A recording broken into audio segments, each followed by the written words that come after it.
Êtes-vous prêt à vous engager?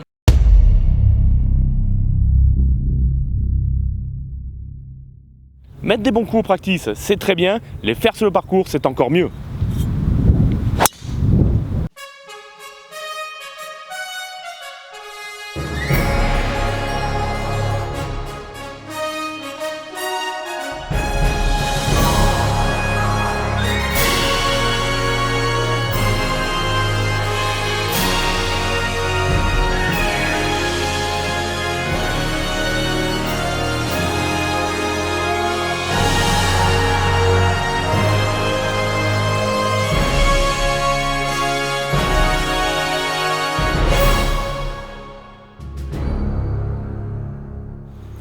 Bonjour à tous, nous sommes dans le Var, au golf de la Sainte-Baume, pour la 14e édition de la série Birdie.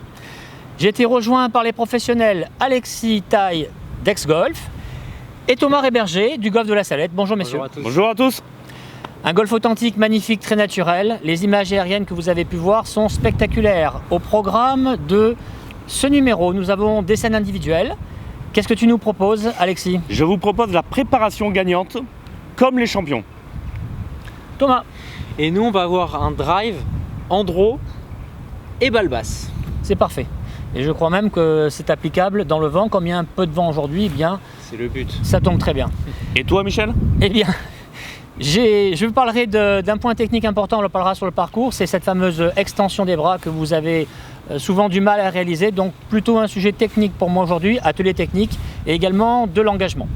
Nous remercions le golf de la Sainte-Baume et à sa tête, Julien Sera, le directeur du club. L'interview a été réalisée avec Julien il y a quelques jours. Vous la verrez tout à l'heure. Et nous remercions le professionnel Aide Pro, François Micoulet, qui a eu la gentillesse de nous donner son accord immédiatement dès qu'on lui a parlé de la série Birdie. Il était très enthousiaste, on l'en remercie. Voilà messieurs, eh bien écoutez, nous partons sur le parcours pour un bon programme. Pour les débutants, pour les joueurs confirmés et puis pour les bons joueurs, on tiendra comme d'habitude plusieurs discours. A tout de suite. Allez. Trou numéro 8 de la Sainte-Baume, très joli par 3. Nous allons voir la préparation gagnante pour être performant sur le parcours. Quels sont les ingrédients de la préparation gagnante? Du viser, du regarder et du jouer.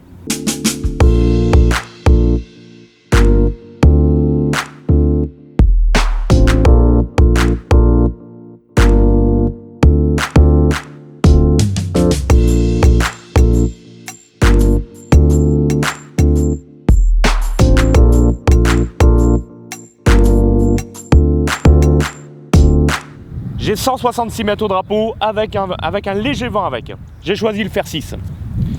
Mes 3 ingrédients sont les suivants. Viser, regarder la cible et jouer. Action. Je choisis un point de repère très proche de la balle, à 1 mètre. C'est beaucoup plus facile de viser ce point de repère à 1 mètre de la balle que mon drapeau qui est à 166 mètres. Phase de club sur le repère. Comme vous pouvez le voir à la télé, les professionnels regardent la cible 1 fois, 2 fois ou 3 fois. Ça c'est le chapitre regarder et jouer. Je vois le coup. Je choisis mon point de repère. Bord droit de la brindille, 1,50 m devant moi. Là, je place ma face de club sur ce repère. Mon corps s'installe face au club. Coup d'œil, 1, 2 coups d'œil et jouer. Canon. Quelles sont les forces de la préparation gagnante? Une meilleure visée. En visant mon point de repère très proche de la balle, c'est beaucoup plus facile que viser ma cible lointaine et plus rassurant. Donc la visée. Et 2, je me mets dans un état concentré. Concentré, je laisse moins de place aux éléments extérieurs, aux parasites. Ça nous fait viser, point de repère, bord gauche brindille, j'y suis.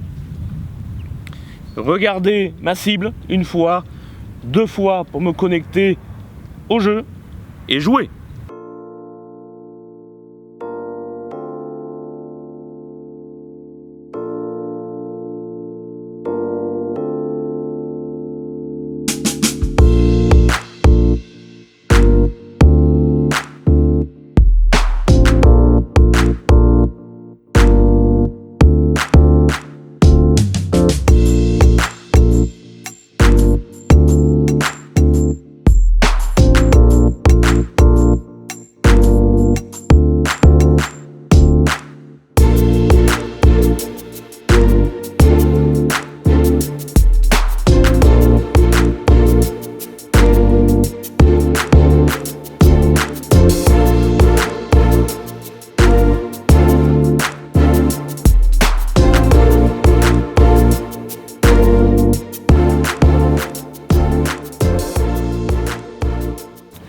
Je voudrais qu'on parle aujourd'hui de l'extension des bras. C'est un problème récurrent et en tout cas, pendant les cours de golf, c'est une de vos plus grandes difficultés. Souvent, vous n'arrivez pas à comprendre de quoi il s'agit. L'extension des bras ne se fait pas n'importe comment. Avant d'arriver à la réaliser, eh bien, il faut au moins comprendre comment on doit la réaliser. Je vois souvent certains joueurs sur le practice qui m'indiquent qu'ils doivent rechercher cette extension, mais ils ne peuvent pas l'obtenir. Ils ne peuvent pas l'obtenir pour une des raisons principales qui est la recherche de la vitesse. Lorsque vous allez tenter de mettre de la vitesse, vous allez mettre de la vitesse trop tôt. Vous savez qu'il faut aller loin, vous savez qu'il y a cette notion donc tout le temps présente en tête, cette intensité pour faire un beau coup de golf et donc l'accélération va être déclenchée beaucoup trop tôt. Ce qui fait qu'en conséquence, vous avez le plus de chances possible d'avoir ici un manque d'extension. Pourquoi ? Eh bien, parce que lorsque vous déclenchez une accélération trop tôt, eh bien, vous allez avoir des mains qui vont se rapprocher ici, trop près donc de votre jambe gauche. Le fait de rapprocher les mains ici, près de la jambe gauche, près de la hanche gauche, vous fait sortir ici votre coude. Alors, comment faire ? Je vous donne 2 clés pour avoir une bonne extension. La première clé que je vous propose, c'est de marquer une micro-pause en début de descente. C'est-à-dire vous êtes arrivé au sommet de la montée et vous allez ici temporiser. Vous allez ici marquer comme une micro-pause. Bien sûr, on ne va pas boire le thé. On ne va pas ici rester trop longtemps, sinon votre club va s'effondrer. Mais je vous demande, une fois que vous arrivez ici, de ne pas repropulser de la vitesse, de ne pas réengager avec de la vitesse. Vous êtes ici et vous pensez gravité. Gravité, une petite gravité. Cette petite gravité va vous permettre de revenir ici, près de la hanche droite. Une fois que vous êtes ici, près de la hanche droite, vous avez déjà fait une bonne partie du travail. Ça ne suffit pas, mais au moins vous êtes à 50% de la correction. Alors vous pourriez me dire, oui mais Michel, avec quoi on descend? Est-ce qu'on fait une reprise d'appui sur la jambe gauche? Est-ce qu'on tourne les hanches? Est-ce qu'on lance le bas du corps? Est-ce qu'on tourne les épaules? Vous pouvez me dire tout ce que vous voulez. En fait, ce sont des sensations. La réalité, pour que ce soit pratique pour vous et pour que vous ayez un succès immédiat, déclenchez bras d'abord. Déclenchez toujours bras d'abord. Premièrement, je vous montre, regardez bien. Je fais ma montée et je déclenche, regardez bien. Bras d'abord. Je ne tourne pas ici le haut du corps. Bras d'abord. Lorsque mes bras arrivent à la hauteur de mes hanches, à ce moment-là, je tourne. C'est une sensation. Eh bien oui, moi aussi je vous donne ma sensation. Mais ce n'est pas une sensation juste à titre personnel. C'est une sensation que je propose à mes élèves et à tous les joueurs qui sont devant moi dans les cours, pendant les entraînements. Cette sensation leur convient. Pourquoi ? Parce qu'elle met de l'ordre dans leur tête. En premier, je fais mes bras d'abord. Lorsque vous allez voir après votre swing en vidéo, vous risquez de voir quelque chose de différent. Faites attention, ce que vous allez voir en vidéo n'est pas forcément ce que vous ressentez. Il faut bien comprendre ce point. Lorsque je suis ici et que je fais ma descente, en réalité, je vais me retrouver avec évidemment l'ensemble du corps qui aura bougé, car tout bouge en même temps. Et je vais me retrouver même avec cette position ici, vous voyez, où je vais avoir effacé mes hanches, soulevé mon talon droit et me retrouver comme ceci à l'impact. C'est-à-dire que je me retrouve en fait dans cette position. C'est vrai, mais c'est pas ce que je ressens. Bras d'abord. Vous pensez bras d'abord. Une fois que je suis ici, bras d'abord. Et en faisant bras d'abord, vous dirigez vos bras et le club dans le bon plan. Puisque en descendant ici, vous êtes dans le plan intérieur qui va vous permettre d'avoir de l'extension. Si vous ratez le plan intérieur, vous allez passer sur un plan trop direct. Ce plan trop direct qui vous empêchera systématiquement d'avoir de l'extension. Donc les 2 paramètres qui m'empêchent de revenir dans le bon plan intérieur près de ma poche droite, eh bien c'est ce désir de mettre de la vitesse trop tôt. Et le deuxième point, c'est de viser la balle. On ne vise pas la balle au golf. Si je vise ma balle au golf, regardez, mes mains repartent vers la balle. Et mes mains doivent partir ici, vers l'intérieur. Alors, est-ce un geste naturel ou pas? Je ne pense pas. Je pense que ce qui est naturel, c'est plutôt d'envoyer les mains vers la balle. Ce qui n'est pas naturel, mais ce qui est construit, ce qui est appris, en tout cas, c'est d'arriver d'abord à placer ici son bras. Puis après, en tournant, effectivement, les choses vont revenir un peu plus naturelle. Mais cette séquence-là est une séquence construite. Si, dans le swing de golf, lorsque je démarre, ici, j'ai le bras qui s'allonge, qui n'est pas tendu, mais qui s'allonge, et qu'ici, je n'ai pas de bras allongé, on ne démarre pas comme ça un swing de golf. Forcément, de l'autre côté, ne cherchez pas à faire ça, ça ne va pas marcher. Vous devez apprendre à faire fonctionner le bras gauche, car le bras droit, généralement, vous savez tous le faire fonctionner. Lorsqu'on vous observe sur le practice, il y a toujours un ou deux golfeurs, quand on se retourne, qui font voyez, l'amélioration de l'extension en tendant le bras comme ceci. Mais si vous tendez le bras comme ceci, vous ne faites pas la bonne extension. Vous allez même faire du slice. Lorsqu'on vous demande de jouer qu'avec votre bras droit, ben, généralement, là, vous savez le faire fonctionner. Rares sont les personnes qui font ça. Normalement, la plupart des gens, 9 fois sur 10 font ça. Une fois sur 10 vont faire ça. Mais une fois qu'ils ont bien appris, ils font ça. Dans l'autre côté, lorsque c'est le bras gauche qui joue, ils vont tous nous faire ça. Alors que de l'autre côté, c'est ça. Quand vous demandez à un bon joueur de faire fonctionner que son bras gauche, généralement, il fait ça. À moins vraiment d'une recherche de relâchement plus pour se détendre. Mais dès que vous leur parlez golf, allez-y, faites juste le bras gauche, ben, ils font ça. Donc on voit bien qu'il n'y a pas l'extension. Parfois, ben, vous arrivez à faire des bons swings avec la bonne extension, mais finalement, elle est faite par défaut parce que c'est le bras droit qui va ici retenir le club et qui va faire que cette position ici ne sera pas allongée complètement. Alors, comment on fait? Bien, dans un premier temps, je vous conseille de faire deux exercices. Le premier exercice, vous prenez un club plutôt un fer 8. Là, je vais garder mon drive Cobra avec moi, mais vous prenez plutôt un petit fer en dessous de fer 7. Et puis vous faites des mouvements de golf comme ceci en retenant ici le bras gauche. La main vient au-dessus et vous plaquez ici votre bras sur le buste. Attention, ne laissez pas le bras se décoller. Collez ici et vous allez apprendre ici à faire fonctionner déjà l'avant-bras et le poignet. Vous allez créer du relâchement et la tête de club va passer toute seule. Regardez ici, tout le club passe devant moi.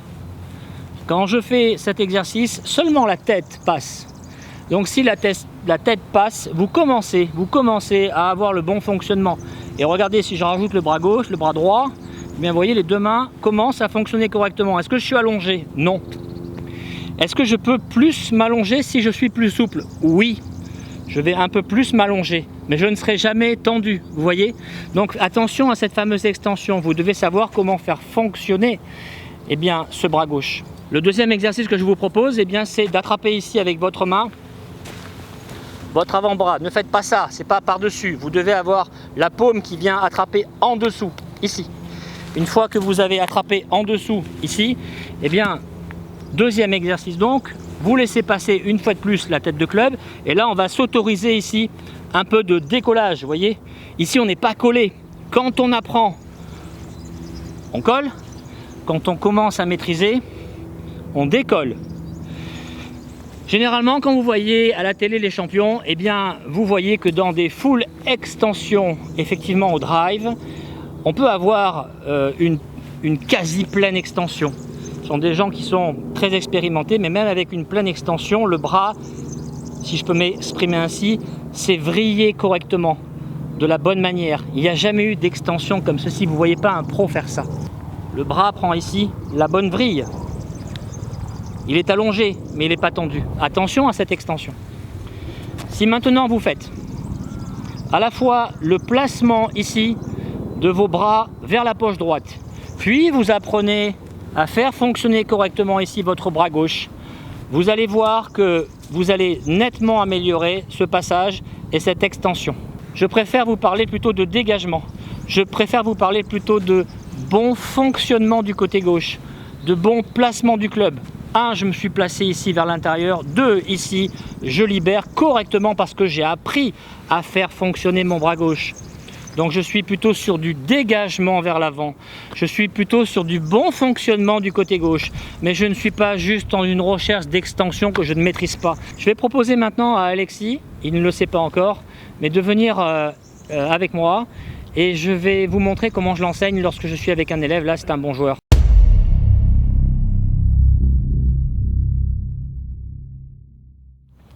Bonjour, donc là c'est Alexis Taille. Voilà, je vais vous montrer maintenant comment je l'enseigne lorsque je suis en cours de golf. Alors, Alexis, tu es prêt? Oui. S'il te plaît, eh bien, adresse la balle.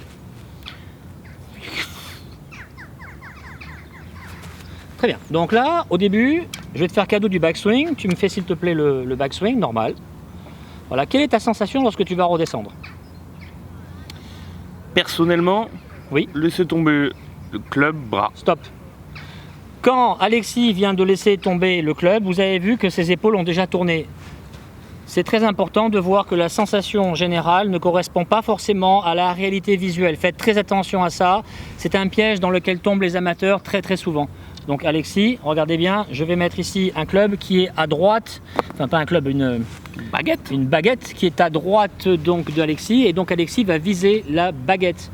Donc si vous voulez bien jouer au golf, si vous voulez avoir une bonne traversée, eh bien visez la baguette, ne visez pas la balle. Si Alexis visait la balle, eh bien ses mains partiraient, regardez, devant. On exagère un petit peu, on partirait devant. Et là, regardez ici, ça rentre ici à l'intérieur, et là vous coupez la balle. Vous cumulez ça à une vitesse excessive et vous êtes cuit. On se remet en position, Alexis. Donc en position, bras, stop. Et là, regardez, descend sans me toucher, Alexis. Voilà. S'il ne me touche pas, c'est qu'il est dans le bon plan. Bien ça. Eh oui. Une fois que tu es dans ce bon plan, maintenant, vas-y, bras d'abord, boum. Et maintenant, effectivement, tout tourne. Donc là, tu passes. Et quand Alexis passe, il est arrivé square à l'impact et ses mains se déplient. Ses mains se déplient, le bras s'allonge, mais ici, il n'est pas complètement allongé. Ici, tu n'es pas complètement tendu. Tu es plus allongé dans à droite. Bon, très bien. Sensation? Sensation, oui, bien sûr. Quand je suis là, Oui. c'est plus que de la libération. C'est plus que de la libération. Très bien. Alors, on se met en position maintenant et on va se tourner face à nos amis qui nous regardent et on va se mettre avec le club en l'air. Regardez bien. Deuxième point important, la traversée, elle a été exécutée. Lorsque je me mets ici, ne faites surtout pas ça. Regardez bien, ne faites surtout pas ça. Ne vrillez pas vos mains pour fermer la face de club. Les bras ne fonctionnent pas comme ça. Si vous faites ça, c'est la ruine de votre golf. On se remet en position. Et qu'est-ce pour les curieux, là, qu'est-ce qui se passe, Mich, aussi fait ça? On va à gauche, la balle ne vole plus, elle reste basse. Oh, d'accord. D'accord? Des fois, et si elle décolle, c'est miracle. Regardez bien, ça va fonctionner comme ceci. Donc là, vous avez le poignet droit qui se déplie. Vous mettez la claque. Vous mettez la claque. En mettant la claque, vous êtes dans le bon fonctionnement. Ne vrillez pas la paume de la main droite vers le sol, pour les droitiers bien sûr. Laissez ici la claque se passer. Donc ici, on se remet en position s'il te plaît mon cher Alexis. Là? Oui, si tu veux. Donc, en premier, le setup, évidemment. On démarre dans le backswing. Tu ne me touches pas, bras d'abord. Voilà, et maintenant, attention, tu as une face de club un tout petit peu fermée. Assurez-vous d'être bien square ici, d'accord? Et maintenant, tu déplies. Tu déplies, attention, à ce moment-là du swing, la face n'est toujours pas fermée. La face est square. Or, si ici, tu as tenté de vriller tes bras, eh bien, la face va être complètement fermée à ce moment-là. Et là, c'est la catastrophe. C'est pour ça que des fois, je rate des coups. Oui, bon, toi, tu rates pas souvent. Voilà, donc, vous avez vu avec Alexis, bras d'abord. Et ensuite, le fonctionnement a été quand même assez automatisé ici avec le bras gauche. Apprenez à faire fonctionner le bras droit et le bras gauche et vous aurez des bonnes traversées. Alors, on regarde de ce point de vue-là. Alexis, backswing. Yes. Descente. Voilà, sans passer devant. Vous voyez bien que ça a déjà un peu tourné, mais le plus important pour Alexis a été de passer par les pieds. Ensuite, ici, on va libérer. Et quand on va libérer, on va passer comme ceci. Et non pas, regardez bien, comme cela. On ne va pas vriller les mains vers le sol, c'est catastrophe. On vient ici et on libère comme ceci sans fermer la face de club. Et là, ici, on a effectivement le bras qui s'allonge. Et ici, on a effectivement le décollement prévu. Mais si on regarde bien, le bras n'est pas tendu. Il est allongé, mais il n'est pas tendu. On a quand même une toute petite pliure. Évidemment, plus le club va être long, plus le joueur sera souple, plus ici on va pousser à l'extrême, mais il ne sera jamais de manière définitivement tendue. Donc attention à la manière dont vous travaillez cette extension, qui est plutôt donc un engagement vers l'avant et un bon fonctionnement. je dégage vers l'avant, mais je ne cherche pas l'extension. Voilà, on joue sur les mots, mais en pédagogie, on peut le faire. Merci. C'est bon?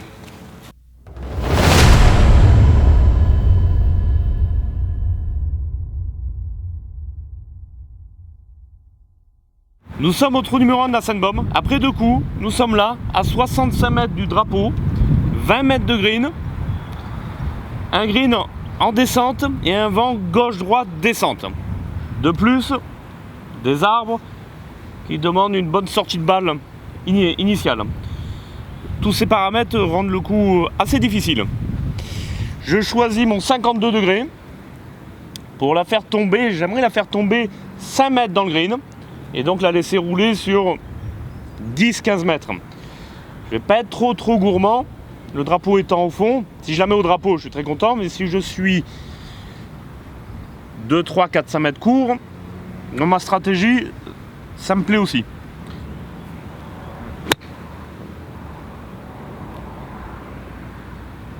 Bravo. Talent.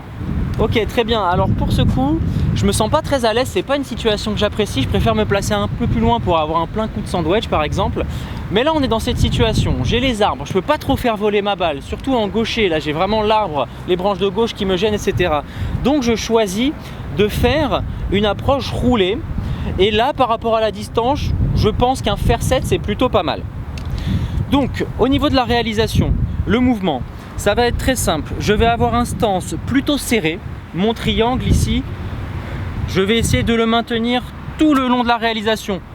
Pas d'armement de poignet, c'est risqué. Je ne cherche pas à faire voler la balle, je veux qu'elle roule. Ensuite, vraiment, je vais avoir une notion claire de ma ligne. J'imagine mon point de chute, je vois à peu près où je veux qu'elle rebondisse. Je vois ensuite la trajectoire que ma balle va prendre. C'est pour la raison pour laquelle je vais m'aligner légèrement un peu sur la gauche. On y va, on est OK pour la réalisation? Allez. Let's go. Petit coup d'essai pour avoir la sensation. Je regarde un peu ma cible.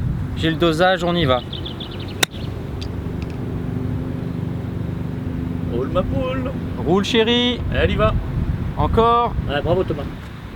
Allez, pour ma part, je fais un coup punché. Un coup punché avec un pitch in wedge. Du poids du corps à gauche. Un grip descendu. Une montée dans l'axe. Un finish bas. Avec une face de club qui ne se referme pas. C'est-à-dire que je vais garder comme repère le dos de la main gauche. Je le laisse plutôt vers le ciel. Je ne le laisse pas aller vers le sol. Et ensuite, l'exécution. La face de club est bien sur la ligne. Et je vais chercher le drapeau. Bien joué ça. Oui, bonne ça.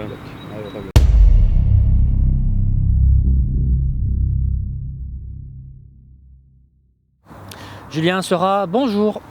Bonjour Michel. Merci beaucoup d'accueillir la série Birdie sur ce nouveau magnifique golf de la Sainte-Baume. Bienvenue à toi à Sainte-Baume. Alors ce parcours, où est-ce qu'il est situé en Provence et sur combien de surface est-ce qu'il s'étend? Alors il s'étend sur 45 hectares, il est situé entre Brignoles et Marseille et Aix-en-Provence. On est à peu près à 10 minutes de deux autoroutes, à savoir Saint-Maximin, la Sainte-Baume, ou également à Auriol, pour pouvoir venir accéder ici.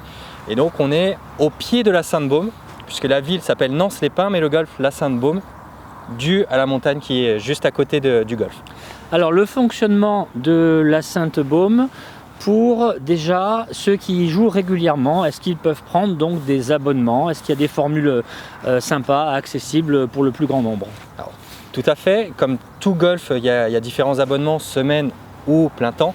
Il faut savoir la particularité, donc on fait partie d'une chaîne Open Golf Club. C'est un des premiers golfs qui a été construit en 88 par Robert Berthet pour la chaîne. Et du coup, on a un abonnement 3 golfs, à savoir nos abonnés peuvent jouer aussi bien au golf de la Sainte-Baume, au golf de Marseille-la Salette, qu'au golf de Servanne, qui est près d'Arles.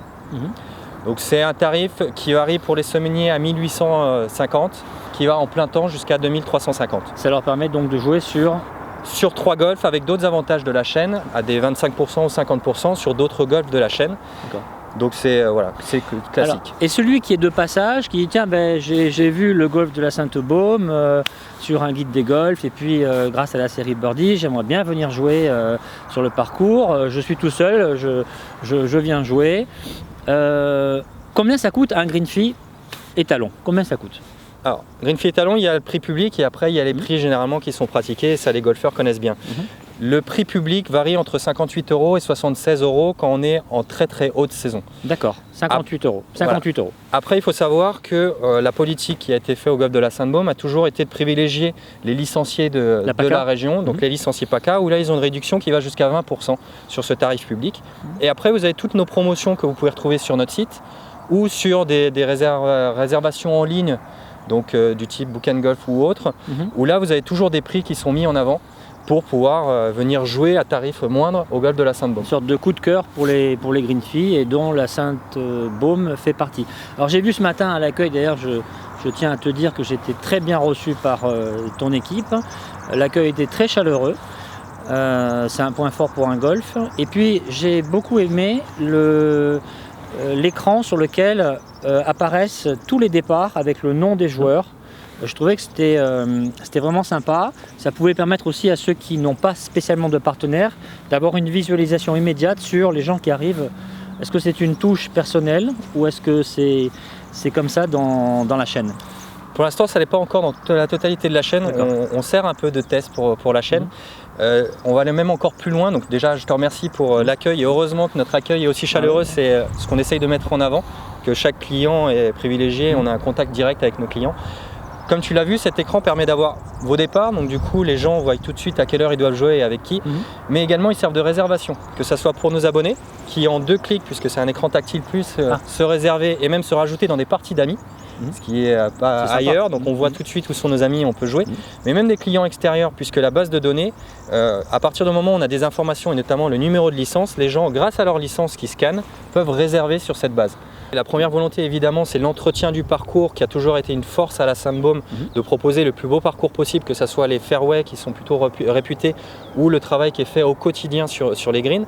Mais on est parti encore plus loin. Quand vous venez sur un golf, vous ne venez pas que jouer au golf. Vous venez pour vous détendre, être avec vos amis en milieu naturel, donc voir des arbres, voir des fleurs. Et du coup, oui, on a mis ce paquet-là pour que, quel que soit l'endroit sur le golf, on ait des spots avec des fleurs visibles de couleurs, et que vous vous sentiez en pleine nature. On est dans l'arrière-pays varois, les gens viennent dans la campagne chercher également ça.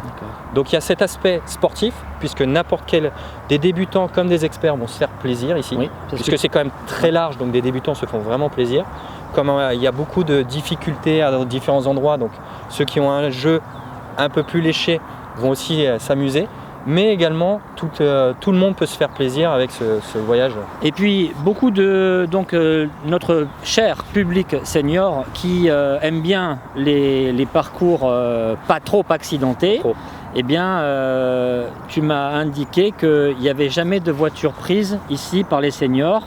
Ce qui veut dire qu'ils ont un confort de jeu et ils ont à peine, je crois, deux petites montées de 40 mètres à peine. Sinon, l'ensemble du parcours, on pourrait le qualifier de très légèrement vallonné à peine, mais c'est plutôt, ça ressemble vraiment à de la plaine et du tout petit vallon. Voilà, si je peux m'exprimer ainsi. Ouais, non, mais c'est exactement sous ton contrôle. Non, c'est exactement ça.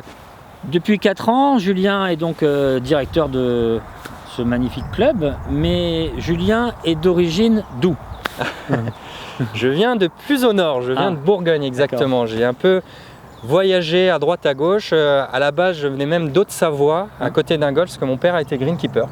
Donc j'ai vécu sur le golf sur le golfe d'Ezri, exactement. Quand je vous dis vécu, c'est on vivait au milieu. Donc dans une ferme aménagée, donc j'étais à 50 mètres du départ du 1 à 4 ans, donc j'ai pu taper des balles. D'accord, à cet âge-là. Quel index? J'ai que 18 parce que j'ai pas beaucoup mal joué. Déjà. On s'amuse plus à 18 que quand on est 0. Quand on est 0, on n'a plus droit à l'erreur. On est d'accord. Quand on est 40, on galère un peu trop techniquement. Donc finalement, les golfeurs entre 15 et 25 d'index sont peut-être ceux qui s'amusent le plus au golf. Donc dans le golf depuis petit, ce qui a dû te donner aussi un coup d'œil pour ton métier maintenant, ça a dû te servir. Et puis, je voulais te poser une question qui est un peu différente. Donc, est-ce que tu préfères les vins de Bourgogne ou les vins de Provence ? Parce qu'en Bourgogne, on dit que ce sont, avec les vins de Bordeaux, les meilleurs vins du monde. Malheureusement, je vais pas me faire beaucoup d'amis autour de moi, mais non, je reste fidèle à ma région et je pourrais même pas dire avec les vins de Bordeaux, je reste que Bourgogne, que ce soit blanc ou rouge. Non, j'ai été bercé à ça. Julien Seurat, merci infiniment. Merci beaucoup. Et puis on continue notre tournage sur le parcours. Merci à tous. Merci. Nous sommes sur le magnifique trou numéro 9 du golfe de la Sainte-Baume. Comme vous le savez certainement, au golf, il faut pouvoir s'adapter aux situations que le parcours nous demande. Pour ça, je dois savoir maîtriser plusieurs trajectoires. Aujourd'hui, nous allons voir le draw en balle basse. Les paramètres et sensations que je mets en place pour bien réaliser ce coup-là. Première chose, on recherche une balle basse. Donc, si je veux une balle basse, première chose au driver, je veux avoir un tee un peu plus bas. Attention, pas trop bas, sinon je ne réussirai plus à réaliser mon draw. Donc un tee un peu plus bas. Deuxième chose, je vais prendre mon grip un peu plus court sur le driver. D'accord, ça va encore m'aider dans mes sensations à garder la balle assez basse. Ensuite, dans les sensations très importantes pour réussir à réaliser ce draw, je vais vraiment avoir l'image d'un intérieur du pied au football ou alors de la passe de rugby enroulée. Très important, quand on fait l'enroulé au football, le pied arrive de l'intérieur. La passe au rugby, pareil, on arrive de l'intérieur. C'est vraiment cette sensation et cette image que je vais mettre en place et qui va me permettre de réaliser vraiment un draw de qualité. C'est l'image que j'utilise. N'oubliez jamais que lorsque vous voulez faire un effet, la visualisation va être très importante. Toujours prenez un moment pour aller derrière votre balle et visualiser vraiment la trajectoire que vous désirez faire. C'est important de donner une bonne image claire et nette au cerveau de ce qu'on en a envie de faire. François Micoulet, bonjour. Bonjour Michel. Merci beaucoup de nous avoir donné ton feu vert pour qu'on puisse réaliser l'émission aujourd'hui, la série Birdie, sur ton magnifique golf de la Sainte-Baume. Ravi de vous accueillir ici. Je suis ravi de vous accueillir sur un parcours magnifique et un endroit somptueux avec une belle journée aujourd'hui. Alors tu n'as pas pu participer parce que tu avais énormément de cours aujourd'hui. Voilà. Mais voilà ce petit passage pour te remercier. Alors beaucoup de golf ont fait appel à toi, je le sais, mais tu es toujours resté fidèle à la Sainte-Baume. Alors pourquoi? Qu'est-ce qu'il y a de particulier à la Sainte-Baume? La Sainte-Baume, c'est un golf où Open Golf Club a une grosse protection pour les pros.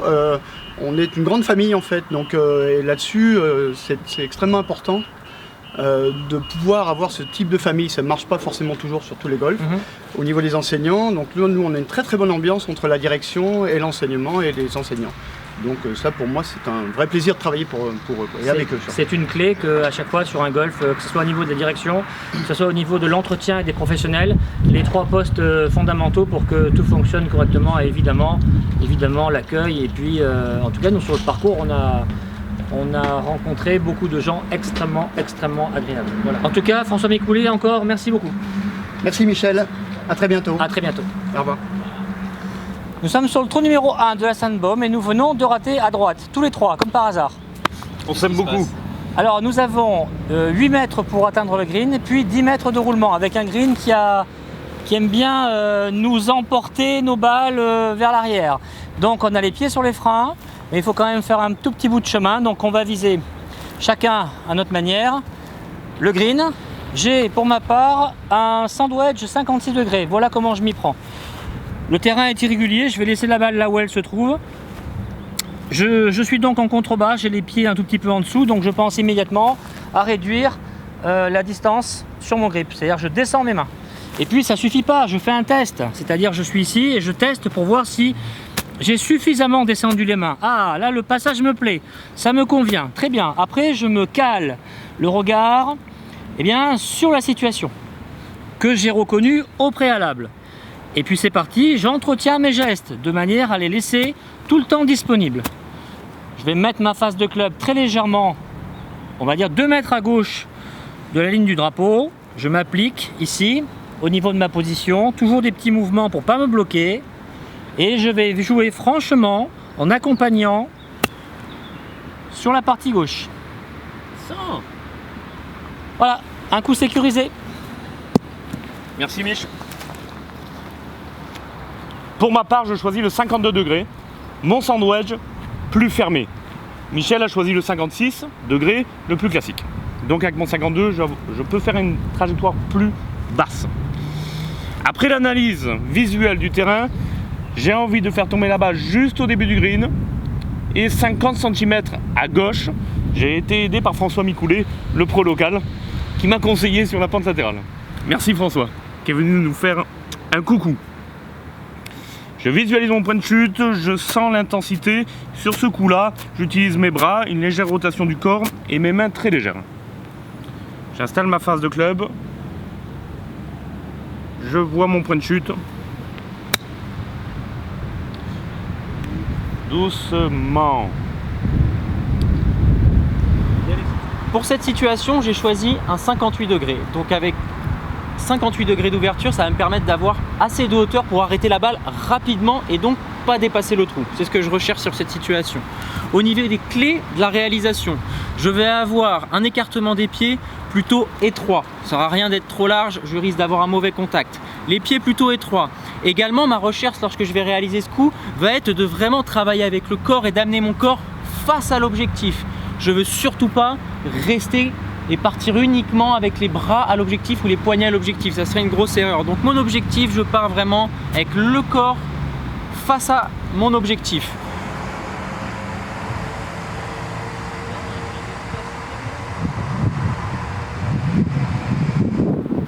Alors Alexis, est-ce que tu peux un peu nous dire quels sont les critères qui t'ont permis de réussir cette approche somptueusement? J'en ai fait beaucoup. Quand j'étais petit, j'en ai fait beaucoup. Aujourd'hui, mon métier, c'est transmettre le golf. Donc je m'entraîne par phase, je fais des séances d'entraînement. Mais dans mon historique de joueur amateur et un petit peu professionnel, je me suis beaucoup entraîné au petit jeu et j'ai développé ma technique, mes sensations, mon toucher, mon dosage. Grâce à ça, je connais encore mes trajectoires de balle. J'arrive sur une situation comme celle-là, j'arrive en quelques secondes à prendre les infos et à voir le coup et à savoir que ça répond à la situation. Après, le réussir demande de l'entraînement. Donc beaucoup de répétitions, j'imagine. Donc ma réponse, c'est de l'entraînement avec des bases justes. Je trouve important de mettre éventuellement un petit mot-clé juste avant de taper la balle. Ça peut être pas mal. Par exemple, un mot-clé, c'est beauté. Vas-y, envoie, tourne. Vraiment un petit mot qui nous fait aller de l'avant. Ça enclenche. Et qui nous remet pas plutôt en arrière. Je te rejoins là-dessus, il me semble, beaucoup de joueurs de haut niveau s'appuient souvent sur un mot-clé pour les engager et pour faire abstraction des parasites. Complètement. Je dis pas que c'est obligatoire le mot-clé, mais c'est un des outils pour positionner l'esprit. Complètement. Et ça me rappelle un magnifique souvenir. Justement, quand Michel m'entraînait, où il me disait n'importe qui peut avoir un hélicoptère qui s'écrase, toi tu joues ton coup, t'es présent. Et c'est vrai que moi, dès qu'il y avait un petit bruit, ça me gênait. Et grâce à Michel qui m'a vraiment donné plusieurs techniques, etc., c'est vrai que maintenant, c'est malheureux pour le pilote, mais un hélicoptère peut s'écraser à côté de moi, je reste concentré sur mon coup. Alors, je précise, je n'ai rien contre les pilotes d'hélicoptère. Merci Thomas pour la référence.